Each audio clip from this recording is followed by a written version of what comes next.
Hello, the name is Daman Dev Sood. Welcome to my weekly show, My Top Tips. Every Wednesday, 9:30 a.m. IST. I have been on hospital duty, due to which I could not deliver this last week, but I need to be leaving for hospital soon. I did not want to miss this, so I'm doing it early in the morning. This being 200th video. This will be 200th video on my YouTube channel. So while you will be missing the live participation, but the recording will be available on my YouTube channel, freely available to watch later. I'm currently live on Facebook also. Today's discussions started due to a request by a client just last week, client from Abu Dhabi. So I've developed a full-length blog available on my website, released yesterday. And today's topic is from that blog. We may say this is a summary of blog because we intend to keep these sessions just 15 minutes every day. So the topic is about shelter in process, shelter in facility to be arranged to be provided by a company to its employees.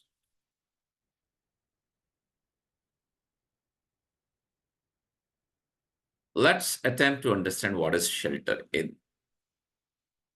One of the definitions says, referring to providing temporary refuge for employees during crises when external conditions pose risks. Each word is important in this sentence, in this definition.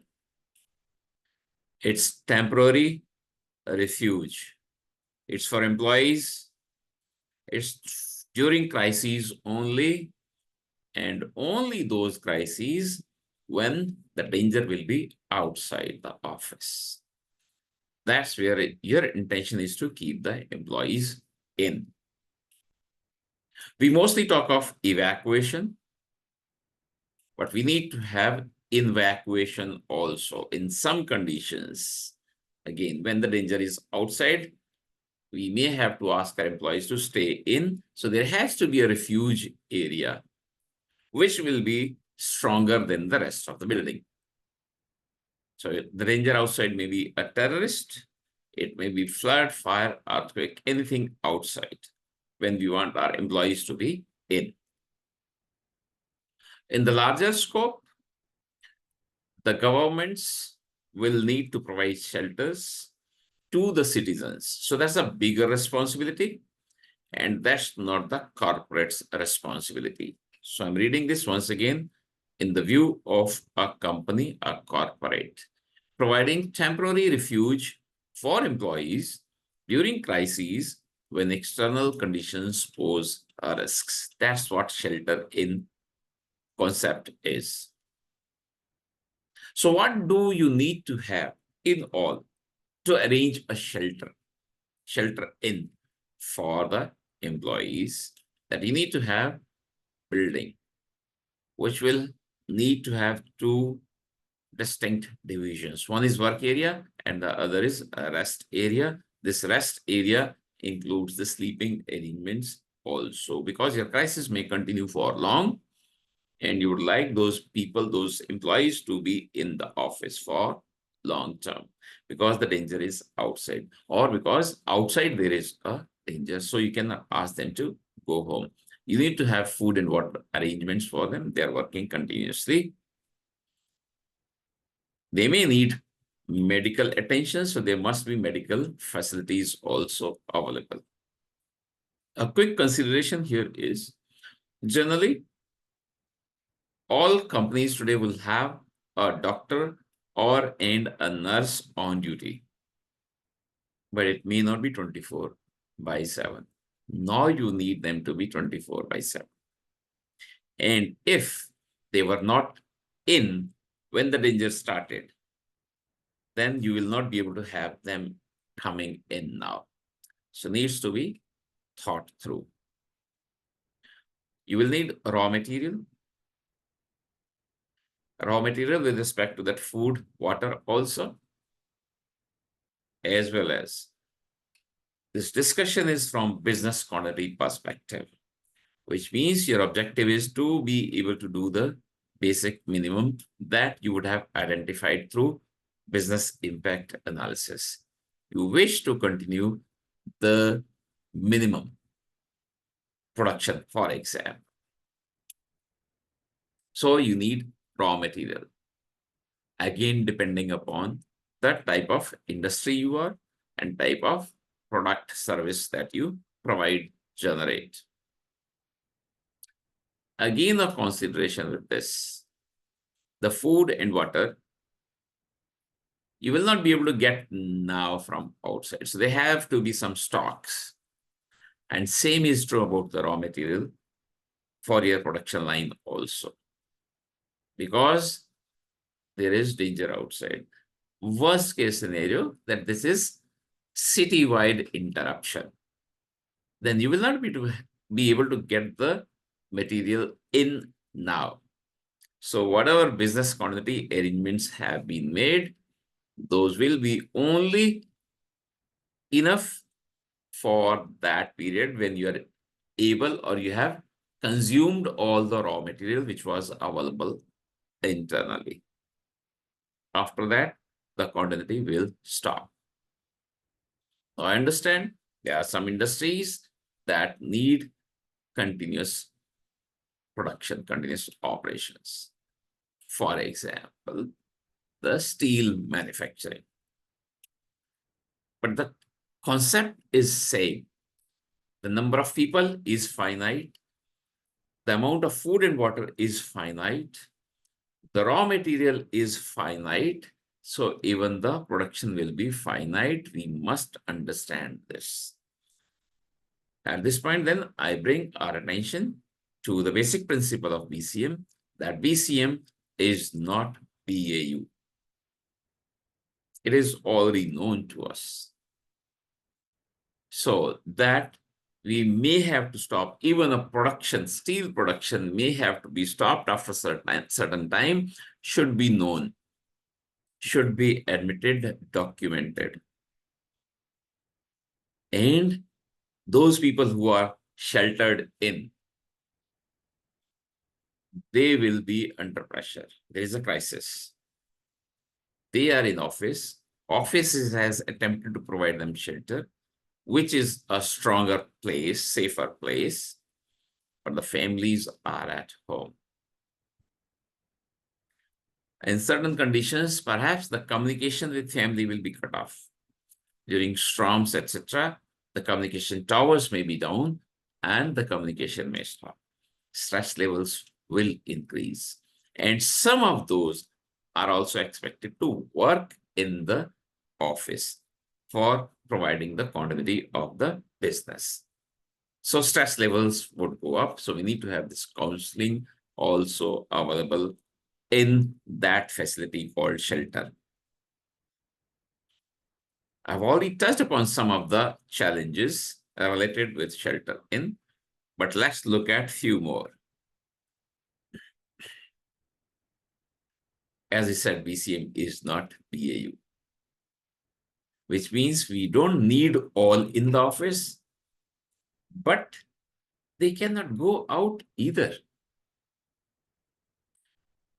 On top of that, the focus of the company will be on ensuring the continuity of the minimum also, which means they will be more focused on some of the employees, those who are called or have been identified as critical resources in the BIA. Who are those critical ones? How many people identified by name? They need to be working. in this shelter-in facility. This brings in an ethical dilemma also for the company as well, for the management as well.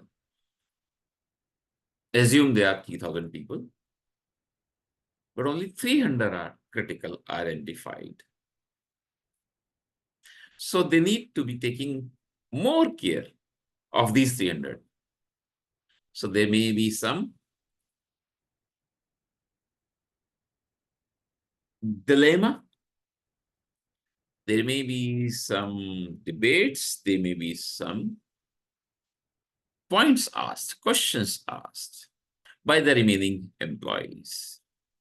And the fourth I'm bringing out is moral versus legal responsibility also. To my knowledge, there is no rule or regulation act in any country that says the company has to provide shelter in for all employees.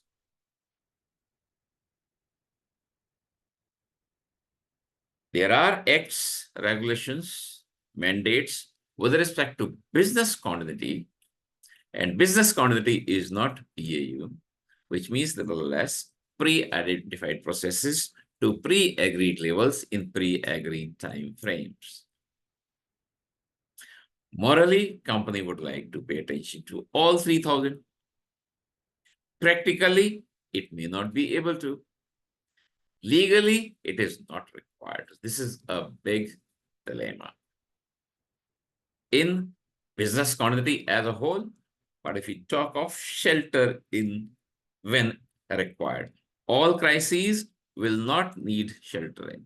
We discussed that with the first slide. It's only when the danger is outside, or when outside there is a danger, then we need to have people inside, and then we need to be focusing on few of the all, because they would be working to ensure the quantity of the basic minimum.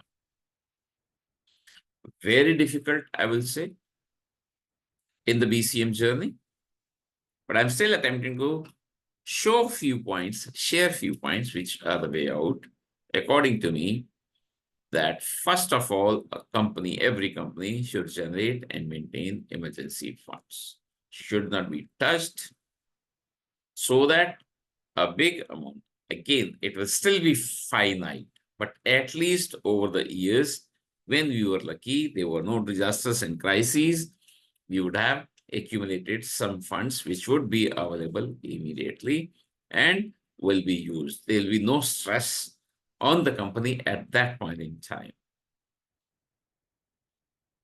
Also, every company should estimate the worst case scenario or the longest duration of crisis. The duration of this shelter in for employee. Am I expected to be sheltered and working for 7 days or 17 or 70? Should be estimated, should be documented, should be known to all people, all concerned people, especially those critical resources who would be working under these stressed conditions. And then communication plays a big role. In crises, communication plays a big role, but specifically with respect to shelter in process, once these worst case scenarios have been estimated, Daman, we are expecting you to work in the company away from the family. When the family is within that danger zone, most likely, we are expecting you to work for 7 or 17 or 70 days. Also, the facilities, whatever facilities would have been created for my care in the office during shelter in, sleeping arrangements, resting arrangements, food and water arrangements will not be as good as during BAU. This needs to be known, this needs to be documented, this needs to be communicated to all relevant parties. Who are those? I'll touch upon in a moment. And also managing expectations where communication and the previous step estimating the worst case scenario. is very important. So if I'm a critical resource, please tell me what are your expectations from me. And in general, specifically during shelter in also, Daman, we expect you to work little extra long hours. We expect you to work late hours, overnight. We expect you to work over weekends also. And we expect you to work away from family. We expect you to work under stressed conditions. Those arrangements, repeating, in the shelter in, the food, water, rest, and sleeping will not be as good as you may have at home, not as good as you might expect, but this is what it is. And we are telling you in advance. Managing expectations is one of the biggest challenges, most important points in business continuity management. Communication is important. Expectations are also managed by good communication. There is a cycle that I have developed with respect to communication. When I say who communicates what, to whom, when, and how. If you follow this cycle, our communication will be good. With respect to sheltering, and we need to be communicating with the employees. I'm repeating, before, during, and after also.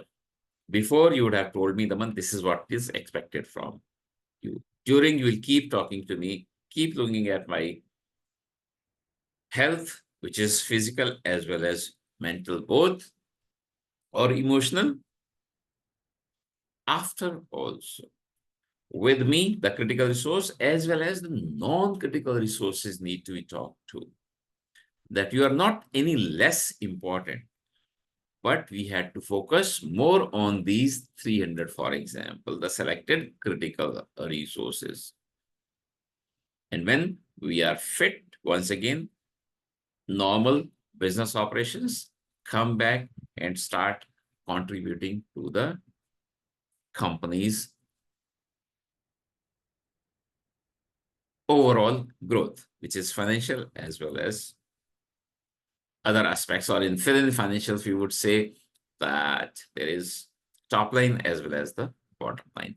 You need to be communicating with customers also. During BCM, this is specifically today's talk about shelter in and the regulators, that your reports may be a bit delayed, that the arrangements may not be as good as during BAU, that you are working with reduced capacity. You need to be talking to investors also so that they don't lose interest in you, and as well as all other relevant interested parties. This is a big area, how to identify interested parties and what to do with them quickly. I have developed that cycle also. I'm touching upon that. Identify who are your interested parties, their needs and expectations from you, then draw plans to meet those needs and expectations of your interested parties, then act upon those plans, take actions according to those plans, then go back to your interested parties to check with them whether they are satisfied or improvements are required. Having understood that there are big challenges in shelter in and different types of challenges, food for thought that I would like to leave you all with is to consider this, what is known as dual or split site solution, which I say BCM by design. There are big ifs and buts in this, assumption this, but consider this, please. All businesses must consider this. And especially the day you think be the business, you must think be the business quantity, and then you will be able to have this. This may be almost free, kind of guaranteed to the tune of 50% productivity or MBCO that we call in our BCM journey. Quick example, if you had to have that production house having 3,000 employees, make 2 facilities, please. This is big investment, but it's one-time investment worth doing it. Make two facilities, physical separation, 550 or 500 kilometers. Don't go by that. Better way to say is that both sides do not have the same risk profile, whether that happens within 5 kilometers or 15 or 500. So during BAU, 1,500 employees work from one unit, 1,500 work from the other unit. This is 50-50 split. No sheltering in required, no ethical dilemma, no issues at all. If site A goes down, site B continues. And this is reciprocal also. If site B goes down, site A continues with 50% productivity levels also achieved. Theoretically, yes, difficult to achieve, but if we do this by design, then it is doable. And I suggest, strongly recommend, please consider this. Today's discussions were about shelter in. If you have any questions about this concept or about resilience as a whole, please feel free to write to me and I'll be happy to respond. This is Daman Dev Sood, your host for my weekly show, My Top Tips, logging off. I look forward to seeing you next Wednesday also with a new topic. Thank you. Bye-bye.